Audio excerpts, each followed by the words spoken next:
elementos que ocurren en el presente? Evidentemente la aparición del tight oil, es decir, ese petróleo que está en rocas de arcilla, que son rocas muy difíciles de producir, pero la abundancia de recursos de tales dimensiones y la tecnología disponible ya permite ejecutarla, que Estados Unidos retorna a ser el primer productor mundial. Después de casi 40 años de no serlo, de ser un importador neto, Estados Unidos a finales del 2018 se convierte en exportador, aunque sea teórico porque no ha hecho grandes exportaciones, pero tiene la habilidad de hacer crecer su producción casi que a voluntad. ¿Qué tenemos entonces? Que aparece, además de este tema del tight oil, del shale, existe también el tema de la transición energética. Calentamiento global, incrementos de la temperatura, cambios en los patrones de lo que es las lluvias, las corrientes, inundaciones. Es decir, hay una cantidad de fenómenos que empujan a la opinión internacional y a las opiniones nacionales de los distintos países en que existe la necesidad urgente de hacer un cambio en cuanto a la forma de producir energía, de consumir energía y de afectar el entorno. Entonces hay una transición energética que se va acumulando en la agenda tanto de los países como de las sociedades. Y eso es una presión que es muy importante y no hay que olvidar. El tercer elemento, la crisis del modelo rentista.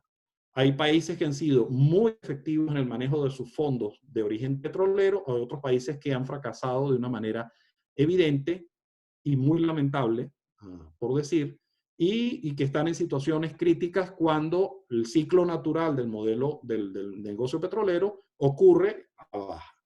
Entonces, muchas de las empresas nacionales, las corporaciones nacionales de petróleo a nivel mundial, estamos hablando de África, estamos hablando de sureste asiático, estamos hablando de empresas de América Latina, estamos hablando inclusive de empresas europeas, tienen serios problemas de inversión, por tanto enfrentan una crisis de deuda. Y otro fenómeno importante que ha ocurrido en el pasado, pero que en este presente, quienes son los grandes actores de la inversión geopolítica son los chinos, los rusos y de las empresas de la India, asociadas de alguna manera a las agendas políticas de cada una de estas naciones, donde la inversión directa en medios de producción de energía o en temas de infraestructura están asociadas más al tema de generar influencia y mantener influencia geopolítica que a un desarrollo lógico de temas económicos.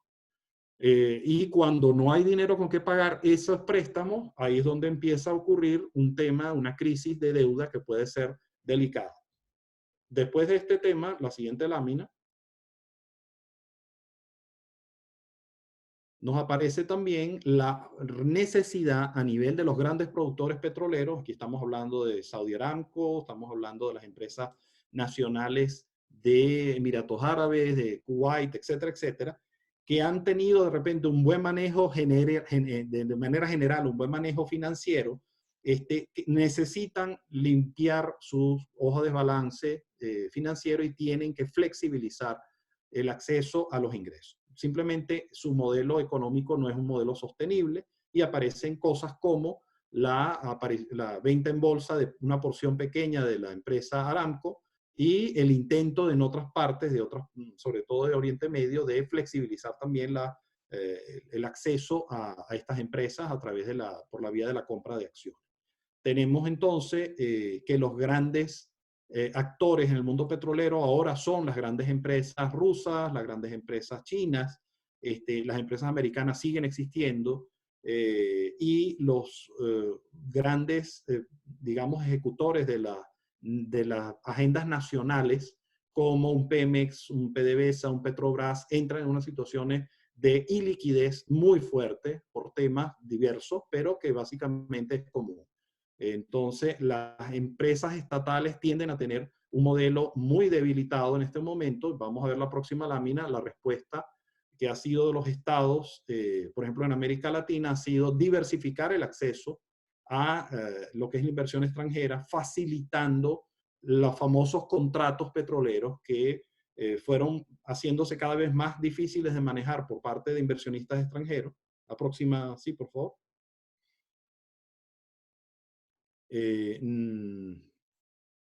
No, la anterior.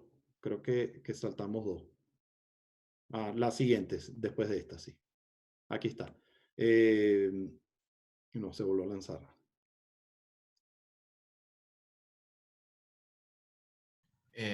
Tú me dices, La anterior a esta, sí. La la anterior a esta. anterior, la anterior, Alessandro, que yo tengo es esta. Ajá, esta. Que Tenemos, a sí, lo mejor faltó alguna ahí, hay un missing, ¿no? Hay no, un, no, saltó, no hay problema. Tenemos entonces también el tema, por ejemplo, de las rondas de inversiones para las nuevas rondas de inversión que ocurrieron en el 2014 en adelante en países como Colombia, México, etcétera, etcétera. Y otro tema que se dio mucho en el mundo desarrollado, que es el tema de la transición energética por la vía de la generación de leyes, reglamentos para la reducción de emisión de carbono. ¿Ok? Y una respuesta a nivel de inversionistas, que esto es muy importante, que son las dos tendencias. El fossil fuel divestment, que sería básicamente un impulso donde los entes inversionistas institucionales, que tienden a ser fondos de inversión, tanto públicos como privados, retiren sus fondos de fuentes de, por ejemplo, de empresas o de actividades que puedan dañar el entorno o que puedan hacer algún tipo de daño social o de un tipo de daño económico que eventualmente genere problemas a nivel ambiental. Entonces, ese tipo de fenómenos nos lleva a que para el 2020 casi 1.200 instituciones de estos inversionistas institucionales retiran fondos de empresas petroleras, de proyectos de desarrollo energético basados en combustibles fósiles, etc. Es decir, efectivamente, lo que se está diciendo se está ejecutando a nivel de bolsillo. Y eso es muy importante, porque en este momento, donde tenemos una crisis de precios, la inversión externa al mundo petrolero puede tener un alto impacto, positivo o negativo. Tenemos además el tema del Acuerdo de París, tenemos el tema de la salida de Estados Unidos del Acuerdo de París, es decir, no hay un consenso universal en el tema, pero es un tópico que va a generar mucho estrés. La siguiente lámina.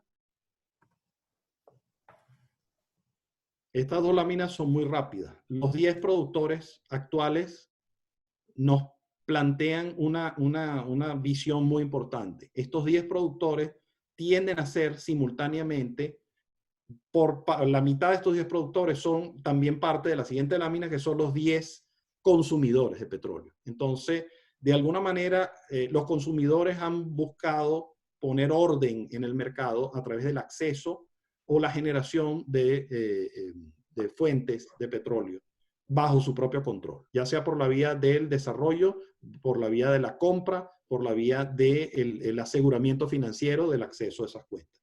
Entonces, el tema aquí es que el mundo petrolero es una variante de las tensiones geopolíticas que vemos en el momento en el mundo. La siguiente lámina, por favor. Pero no hay tal balance si tenemos un riesgo tan detallado. Si ustedes ven esta lámina vemos el tránsito marítimo de la producción petrolera. Hay una porción muy importante de la producción petrolera se consume y se genera en tierra y se consume en tierra, o se genera en las costas de los distintos mercados y simplemente es consumido por los centros de consumo más cercanos. Pero hay una porción importante que depende de contar con unas líneas de tránsito abiertas y unas líneas de tránsito que pasan por los sitios que geopolíticamente tienden a ser más sensibles. Por ejemplo, vemos el estrecho de Hormuz, el estrecho de Malaca. Cualquier disrupción en ese lugar crearía un problema enorme en el balance diario, semanal y mensual de un consumo petrolero, entre comillas, estable. La siguiente lámina, por favor.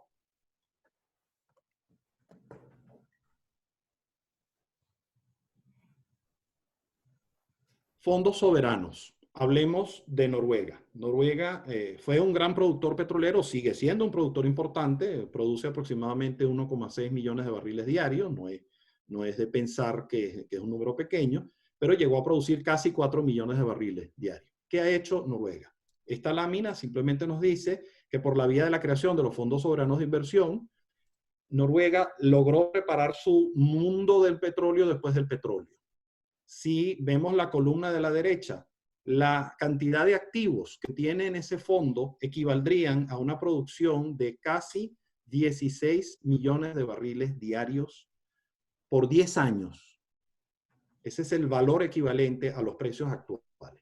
Es decir, que Noruega logró hacerse un colchón de tales dimensiones y con tal habilidad que lo va a mantener siendo un país energético, siendo productor relativamente marginal del mundo petrolero.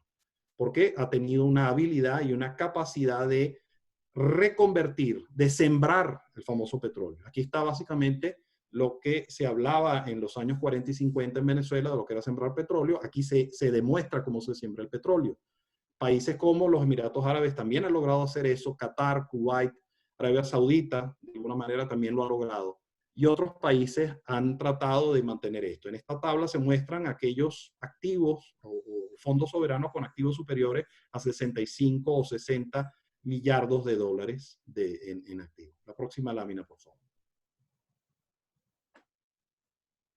El presente, entonces, el balance del mercado está en manos de los grandes productores y consumidores, y el fenómeno subyacente, el gran motor del mundo petrolero, es el crecimiento de la demanda, que va a ser un crecimiento demográfico impulsado por el sureste asiático, por China, por la India y por varios países del entorno también. Colapsa el modelo rentista. Muchas de las naciones de África, América Latina y en otras partes del mundo que dependían estrictamente de una industria petrolera manejada, digamos, de una manera monopolista por el Estado, enfrentan situaciones de crisis estructurales, de crisis de deuda y de incapacidad de salirse un poco de ese hoyo en el que nos hemos escondido en este momento. Aparece la flexibilización de esquemas contractuales de acceso a las reservas, que vamos a ver en distintas partes del mundo.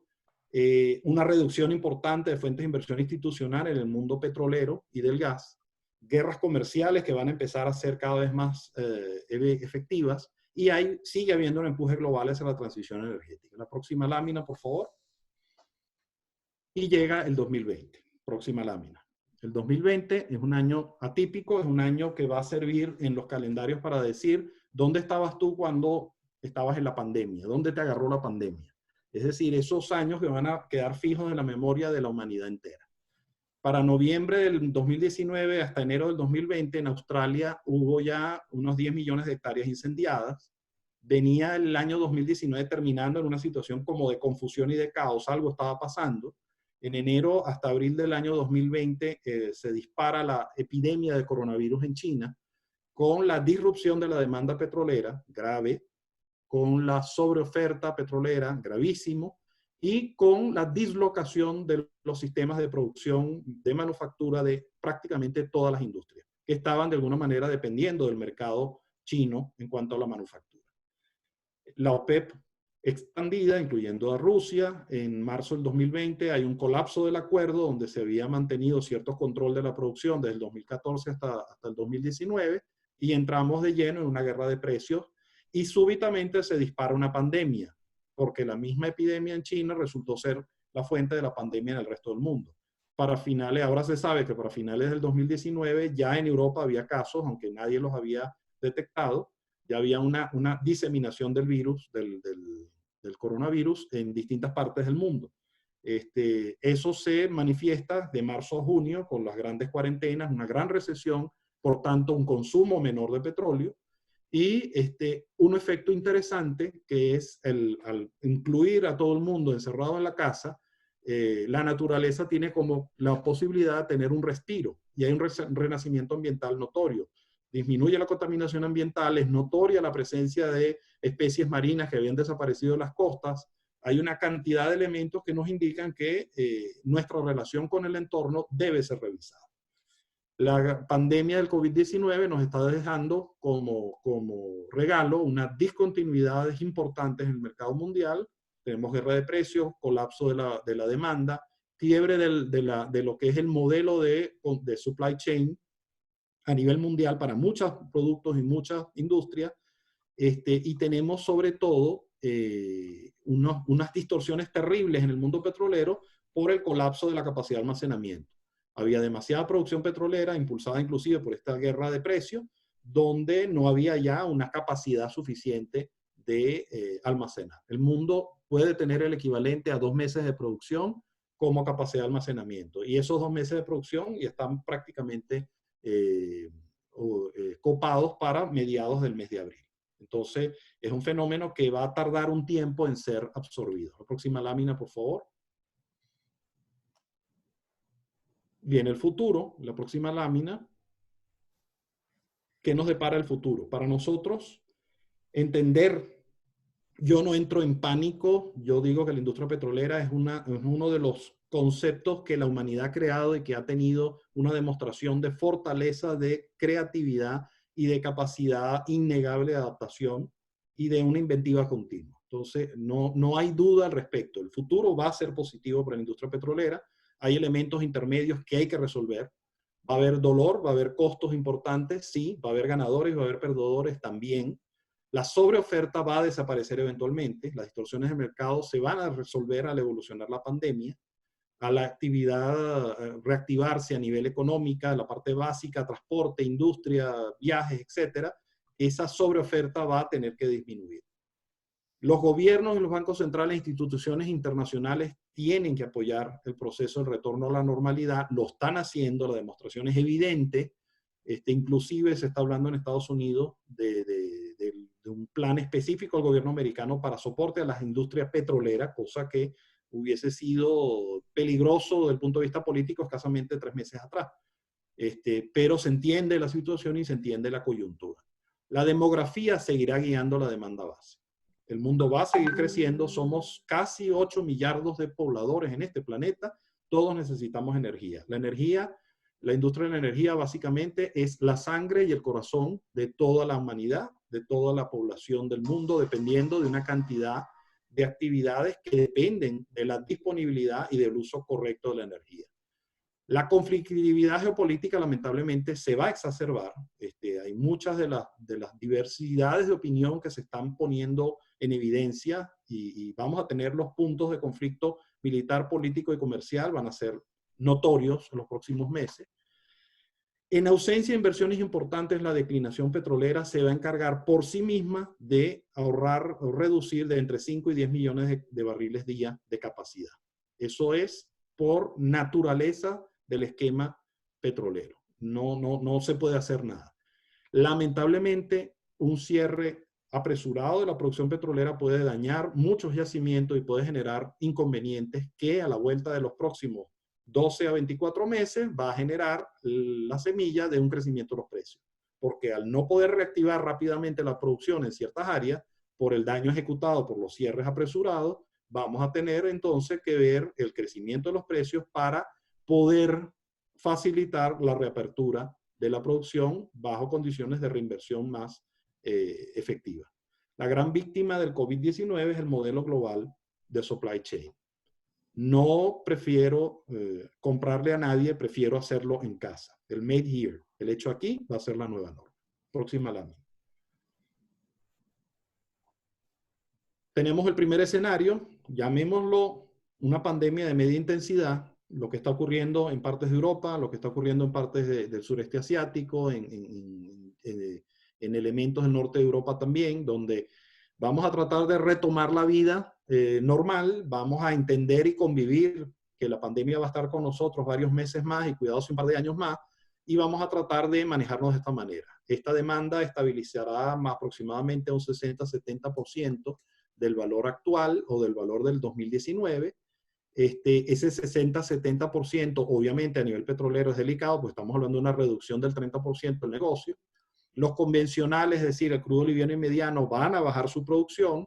El gas va a mantenerse porque está el ímpetu de la transición energética hacia vías más limpias. El gas es mucho más limpio y va a comer el gran porción de lo que hacía el carbón, va a ser asumido por el gas. Por tanto, el gas va a tener un futuro interesante.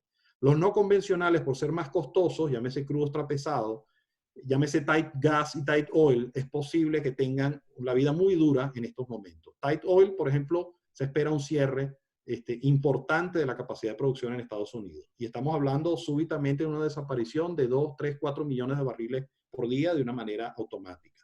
Con la enorme diferencia que el tight oil, el tight gas, el esquema tecnológico que se usó para su desarrollo, nacido de una etapa de una recesión del 2008, permite abrir y cerrar las llaves muy rápidamente. a diferencia del desarrollo convencional y de los petróleos pesado y extrapesado y del offshore, que las decisiones de cierre pueden tener consecuencias a largo plazo. Tight Oil y Tal Gas están desarrollados de tal manera que yo puedo cerrar y abrir rápidamente, porque ya hemos pasado por un ciclo de cierre escasamente hace 7, 8 años. Los precios van a estar en un rango bastante bajo, de 10 a 40 dólares, y eso de alguna manera va a crear, por un lado, la falta de incentivo, lo que es inversión, pero por el otro va a facilitar el crecimiento y la recuperación de áreas de la economía que dependen mucho de la energía. De alguna manera, eso va a ser como un bono para el resto de la economía mundial. Siguiente lámina. El rebote parcial, en este caso, imaginemos que haya un control un poco mejor de la pandemia, ya sea por la vía de que ya se sabe manejar el tema, o ya se conoce que la pandemia resulta que se extendió mucho más rápidamente y más masivamente de lo que se esperaba, que pareciera que los datos están apuntando a eso. Entonces, aquí estaríamos siendo un poco más activos. Estamos viendo una demanda que se estabiliza hasta un 90% de la demanda del 2019. Los precios serían un poquito mejores que el del escenario pasado, y tendríamos a un gas y un tight gas trabajando un poquito mejor, comiéndose el tema, el espacio que correspondía al carbón, y el tight oil apareciendo nuevamente como los más baratos de producir estarían trabajando para mantenerse activos y mantenerse vigentes. La siguiente lámina sería el tercer, ¿cómo se llama?, pronóstico que estamos haciendo. Asumamos que existe una vacuna, la demografía retoma completamente su capacidad de crecimiento, tendríamos precios entre 50 y 70 dólares, tendríamos en una etapa inicial una pausa en la inversión y después un retomo poco a poco de la inversión, básicamente la demanda se estabilizaría hasta inclusive superar la del 2019. Esto, digamos, sería un poquito el rebote adecuado, el mejor de los escenarios posibles, sin llegar a ser un salto brusco. ¿Ok? La siguiente, en cambio, es un escenario donde hay un efecto geopolítico mucho más duro, que es, yo lo llamo el de la venganza frente a la pandemia. Va a haber una mayor volatilidad, precios con un rango mucho más amplio, entre 30 y 80 dólares. La demanda puede estar entre 70 hasta 110%, pero el gran fenómeno aquí es que los productores tradicionales, que pueden tener conflictos muy importantes, bajan su presencia en el mercado, y va a haber una diversificación y entrada de nuevos productores. Porque lo hemos visto en septiembre del año 2019, recién, que acaba de ocurrir, y ya a nosotros se nos olvidó como si hubiese sido hace un siglo, unos drones volaron e hicieron daños en uno de los centros de producción más importantes de Arabia Saudita, y pusieron de rodillas el mayor productor mundial en ese instante, y redujeron la producción en unos 5 a 7 millones de barriles en temas de minutos. Si vemos, imaginamos un escenario de gran conflictividad en las áreas sensibles del planeta, donde casualmente son los grandes productores, veríamos entonces un gran incentivo para que cada quien que tenga algún tipo de recurso petrolero trate de hacer lo posible para tenerlo listo para ser producido o producible en el futuro. Ese tipo de escenario es posible que ocurra también, independientemente de lo que ocurra con el COVID-19 y la aparición o no de una posible cura. La siguiente lámina, y con esto creo que estamos ya terminando la presentación. La gran pregunta que nos hacemos es la siguiente: ¿qué postura debemos tomar? ¿Nos entramos en pánico, volvemos locos, volteamos, nos encerramos en la casa? ¿O en el intermedio nos asumimos, vamos a respirar hondo, vamos a cantar en la oscuridad, silbar en la oscuridad, esperemos que toda esta ola loca pase y por tanto keep calm and carry on? ¿O vamos a tomar el toro por los cachos, vamos a asumir el control de la situación, vamos a iniciar, a reiniciar y a amplificar la respuesta por la vía de la innovación, la creación de nuevas vías, de nuevas formas de hacer las cosas, de la incorporación de nuevas ideas y de nuevas estrategias, y dejamos un poquito la calma para momentos mejores, y vamos a dedicarnos a resolver los conflictos que la humanidad está presentando con el ambiente a nivel social, con la salud, y entender que en nuestra inteligencia, en nuestra habilidad de resolver los problemas está la capacidad que tenemos de enfrentar no solamente este evento, sino cualquiera que la historia nos lance. Bueno, muchísimas gracias. La próxima lámina estamos disponibles para hacer una ronda pequeña de preguntas. Les agradezco la atención y aquí estoy para comentar lo que podamos hacer. Oye, Alessandro, muchísimas gracias por esta exposición. Debes estar agotado. Estás un vaso de agua. No, disculpe que se extendió un poquito más de lo esperado. No, pero es que la calidad y el recorrido histórico para darnos tus conclusiones, de verdad a mí que me gusta mucho el tema petrolero y ha sido una brillante exposición. Alessandro, hay unas preguntas que están en el chat. No quiero desilusionarte, pero tratándose de un foro tributario, la primera pregunta arranca con un tema relativo al government take. La hace nuestro compañero del Consejo Directivo Juan Corodes y es del siguiente tenor. Dice, excelente y muy didáctica exposición. Muchas gracias. Una pregunta. ¿Cuál es la carga o el government takes promedio y cuál sería un government take atractivo para la recuperación de una industria petrolera capaz de generar riqueza en Venezuela? Ok. No te voy a dar números, te voy a dar un ejemplo. Ajá. Cuando las personas que han tenido de repente la posibilidad de ver cómo se siembra un campo, yo te voy a dar un ejemplo muy sencillo. Si yo tengo semillas de maíz y yo siembro el campo y en el medio del proceso de siembra entra una plaga, llámese ratones, llámese cuervos, y se comen las semillas, ¿qué ocurre con el campo? ¿Qué tipo de producción voy a tener? Una producción muy mermada.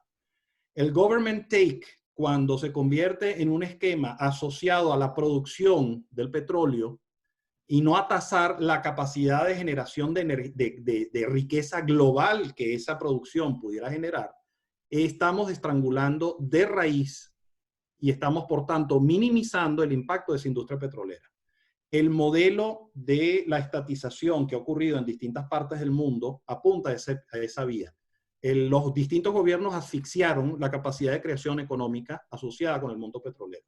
Cuando los estados decidieron dejar que corriera el río, que se llenaran los lagos y a partir de esos lagos llenos, pescar en esos lagos, como hizo Noruega, como hizo Qatar, como hizo Kuwait, el government intake es totalmente distinto. ¿Por qué? Porque pueden tasar de una manera lógica la creación real, orgánica de la economía en su totalidad. No de una acción que en este momento es la linfa vital, la savia vital del crecimiento de un árbol. Yo no le puedo arrancar la savia a un árbol que apenas tiene 10 centímetros. Yo tengo que dejar que el árbol crezca para después quitarle la savia en la proporción que sea conveniente. Y lamentablemente los modelos de los contratos petroleros del pasado eran modelos que asfixiaban tanto la innovación como la capacidad de optimización de la producción. Porque si mi contrato es un contrato de 15 años y en el cual yo debo estar luchando con el Estado para poder tener la inversión adecuada, un activo petrolero tiene un horizonte de 20 años mínimo para empezar el desarrollo. Y un activo de 60 años, 70 años de vida es lo normal, es la norma de un mundo petrolero. Los contratos petroleros son completamente anacrónicos e inconexos con la realidad tecnológica y económica de los activos petroleros. Ese sería el tipo de respuesta que yo te doy. No te puedo dar un número porque la forma de pasar y la forma de obtener digamos, el tributo está por definición desarrollado de una manera equivocada. Porque estoy tasando, me estoy comiendo un pedazo de la torta cuando la torta es muy pequeña. Yo debo dejar crecer la torta para tener el pedazo que realmente todos y cada uno desean. Es la única manera de que esto funcione. Y como vemos, Noruega pasó de ser un país petrolero al país post-petrolero y tiene suficientes ingresos acumulados para seguir siendo, entre comillas, un país de producción elevadísima durante 1, 2, 3, 4 décadas, sin sacar un barril del fondo. Y eso es lo que tenemos que hacer.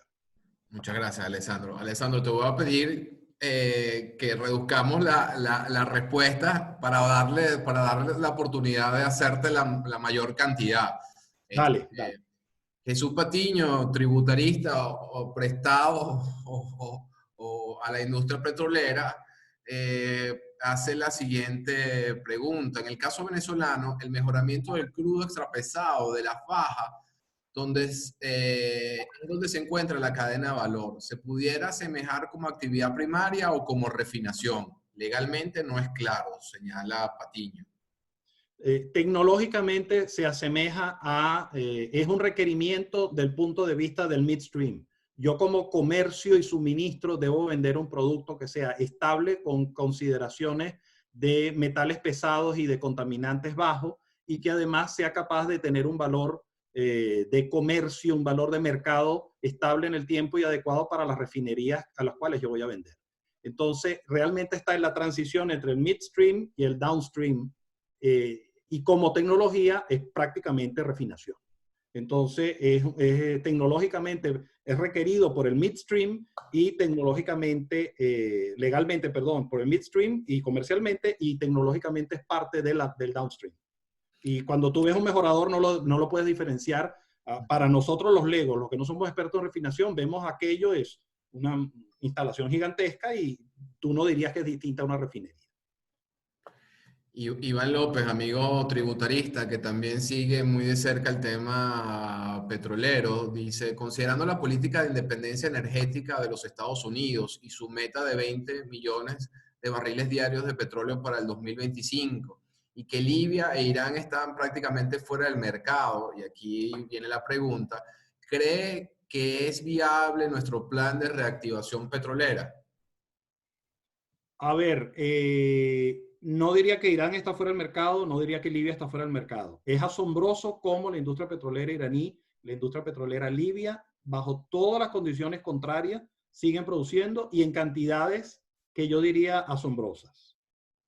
Todos los países van a tener oportunidad de desarrollar su industria petrolera. ¿Por qué? Porque los incentivos son incentivos localizados, son incentivos que los dicta la necesidad de cada sociedad y que la geopolítica y los eventos pasados y futuros nos van a indicar que todos los huevos no pueden estar en la misma cesta. La producción petrolera no puede estar concentrada en Oriente Medio, la independencia energética no puede ser monopolio de pocos países, cada país necesita tener acceso a unas buenas fuentes energéticas. Que llevemos a cabo el desarrollo de los 300.000 millones de barriles que tiene Venezuela. Eso es un esfuerzo tecnológico, es un esfuerzo de organización social, es un esfuerzo de inversión ciclópico. Y además tiene que tener sentido a nivel de mercado. Entonces, la respuesta corta es, ¿hay espacio en el mercado para todos? Sí.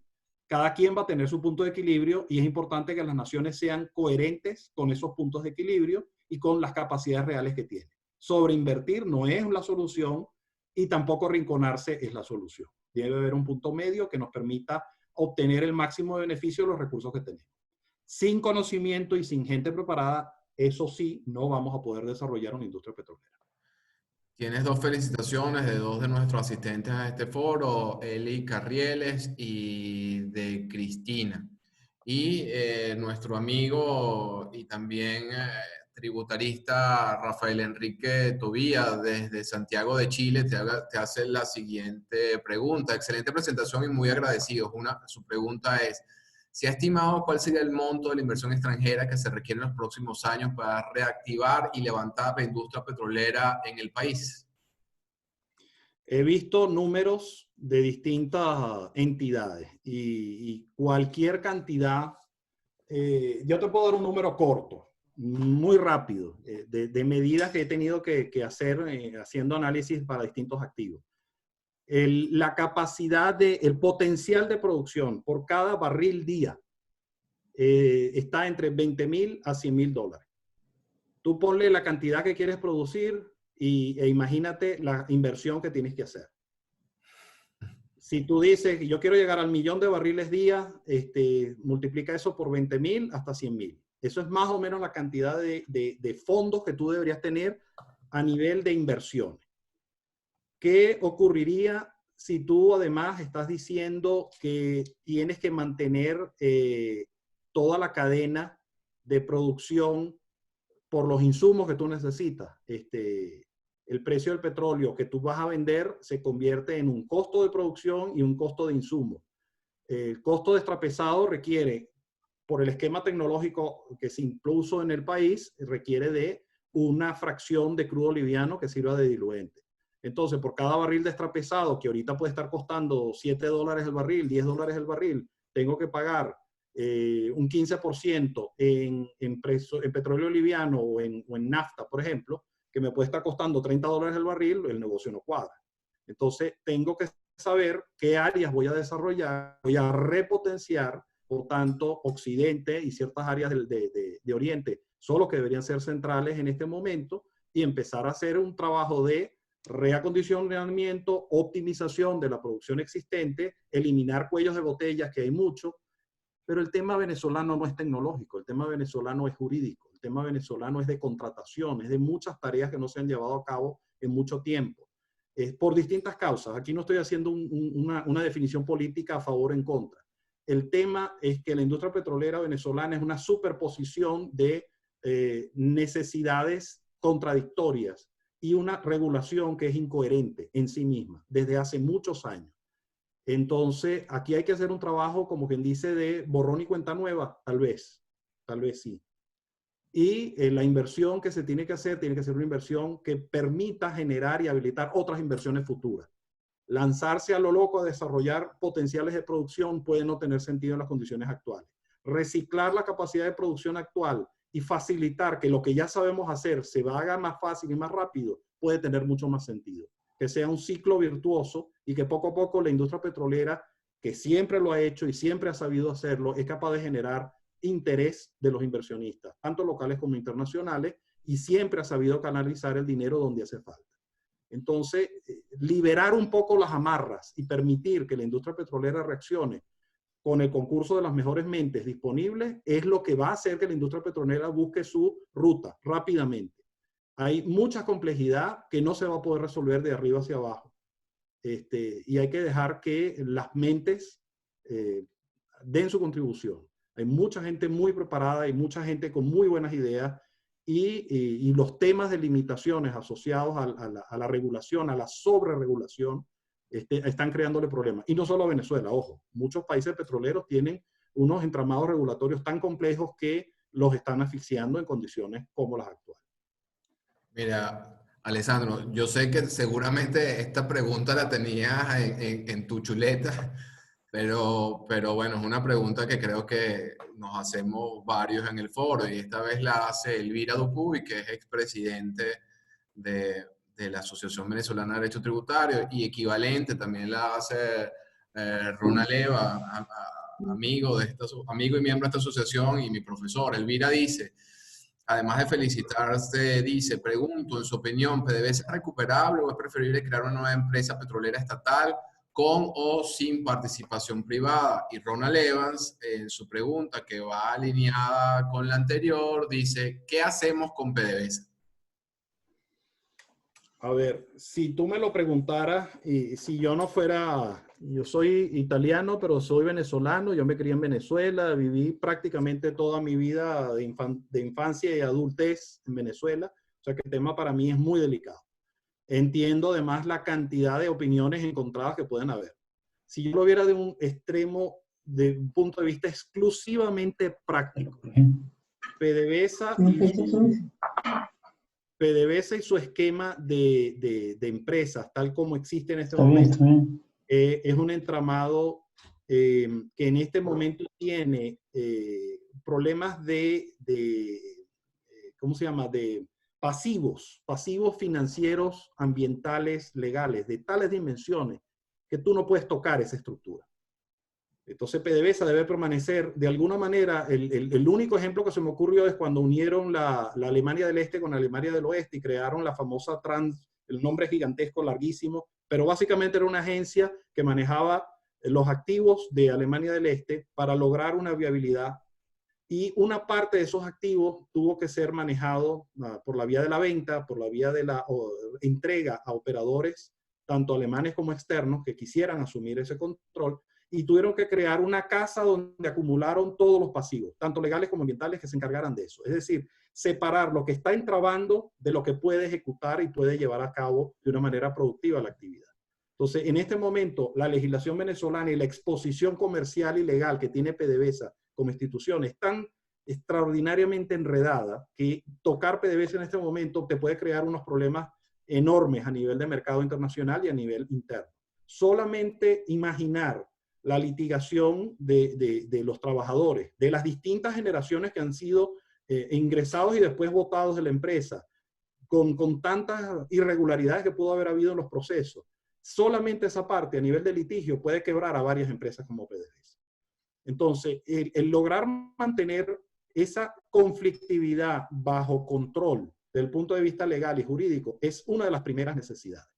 Que se cree una corporación que se encargue de asumir todas esas litigios y conseguir un fondo internacional que soporte el embate de cualquier cosa que venga contra eso, eso sería un efecto increíble. Desde el punto de vista operacional, tú necesitas identificar cuáles son los activos que quieres desarrollar, necesitas la gente con el conocimiento adecuado para desarrollar esos activos en particular, necesitas sanear tu relación con el mercado para que la producción de esos activos lleguen a quien la vaya a comprar y mantener una relación sana, estable para los próximos 10, 15, 20 años, de manera que haya un flujo estable de ingresos, un flujo estable de inversiones y una reconstrucción del conocimiento asociado a cada uno de esos activos.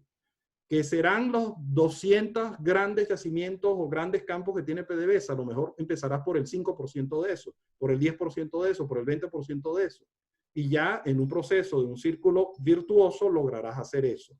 El ente estatal debe permanecer como un ente regulador, como un ente de supervisor, pero el Estado, y me perdonan todos, de derecha, de izquierda, de centro y de sur, el Estado es el peor dueño de empresas industriales que existen. No sabe manejarlo. ¿Por qué? Porque simplemente pierde la noción de para qué quiere el control. Entonces, lamentablemente, y no estoy hablando solamente de Venezuela, cualquier estado que asuma el control de una producción industrial o una producción de explotación como la petrolera, la gasífera, la minera, normalmente el Estado pone la torta, no funciona. ¿Por qué? Porque tiene objetivos que son incoherentes entre sí. Si el objetivo es técnico y económico, no puede tener el mismo objetivo social. El Estado, como ente regulador, supervisará el cumplimiento de las normas jurídicas, económicas, ambientales y sociales. Pero el Estado no puede ser juez y parte de un proceso tan complejo, tan difícil de manejar y tan variable y tan dinámico como es el mundo petrolero. Y esto es válido para otros tipos de áreas económicas también. Entonces, si tú no separas la conflictividad de la operatividad técnica, no vas a resolver el problema de PDVSA. Que crees nuevas empresas, que generes nuevas filiales, que resulta que vayas a hacer rondas, son variantes operativas que pueden ayudar, mientras a todos los actores les termines de asegurar a cada uno su beneficio y su capacidad de acción. Porque no hay nada más frustrante que decir, voy a participar en una ronda y a mitad de camino me cambian las condiciones. Eso es absolutamente un tema que elimina la capacidad que tiene cualquier actor de funcionar.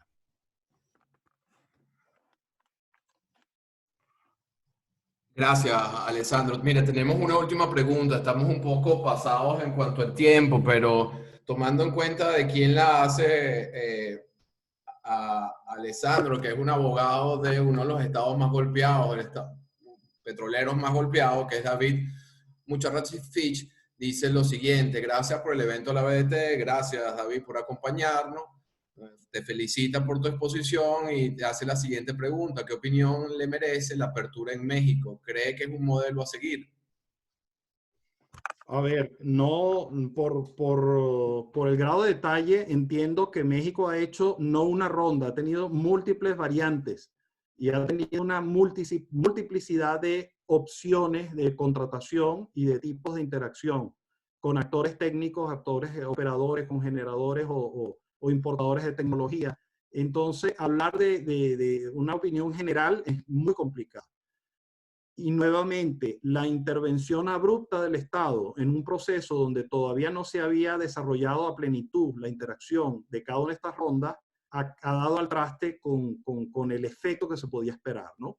Entonces, muchos de los actores están saliendo, están entregando sus activos, pagando las penalidades que correspondan y están retirándose del mercado mexicano por la no estabilidad del marco legal y del entorno jurídico y de negocio que se supone que va a ayudar o debería ayudar a la ejecución de estos contratos. Entonces, hablar un poco en tema de cuál es el modelo adecuado. Cada caso tiene sus beneficios y cada país va a tener sus condiciones particulares. La sociedad venezolana es muy distinta a la mexicana. La disponibilidad de conocimiento en Venezuela es totalmente distinta a la que tú podrías ver en México.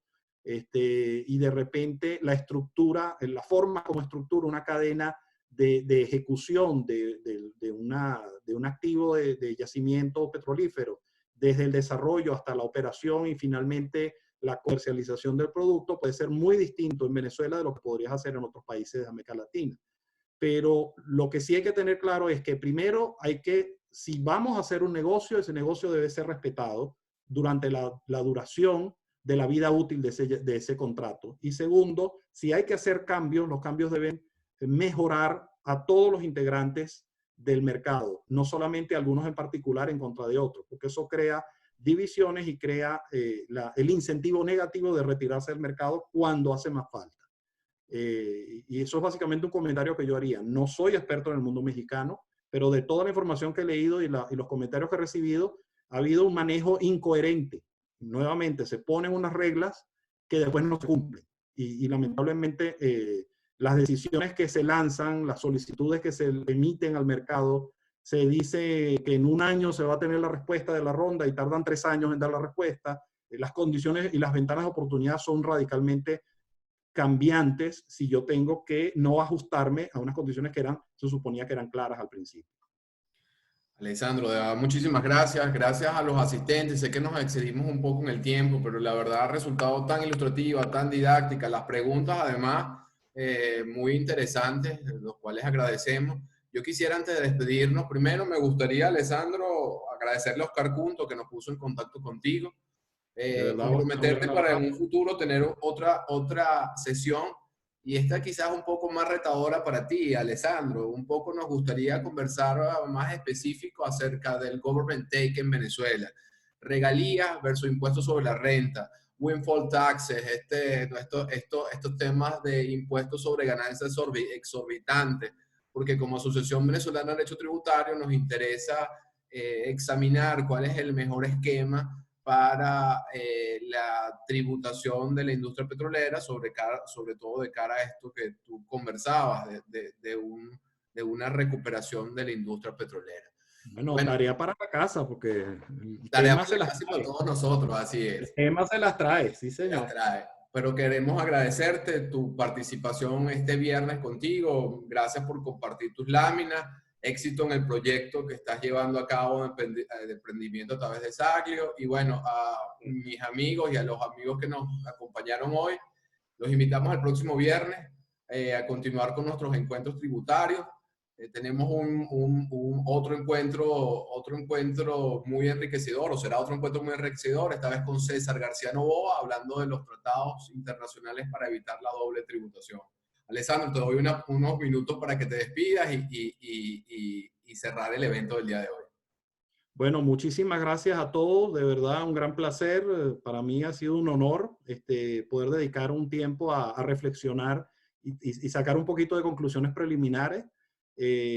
Sirva de mensaje. La situación es muy compleja y para eso estamos. Los miembros del mundo petrolero siempre hemos salido adelante y nos incluimos a todos los venezolanos, porque de alguna manera todos tenemos raíz en el petróleo. Muchísimas gracias y estaremos entonces pendientes de una nueva invitación. Un gran Gracias, abrazo a todos. Alessandro. Gracias a todos. Buen provecho. Hasta luego. Hasta luego.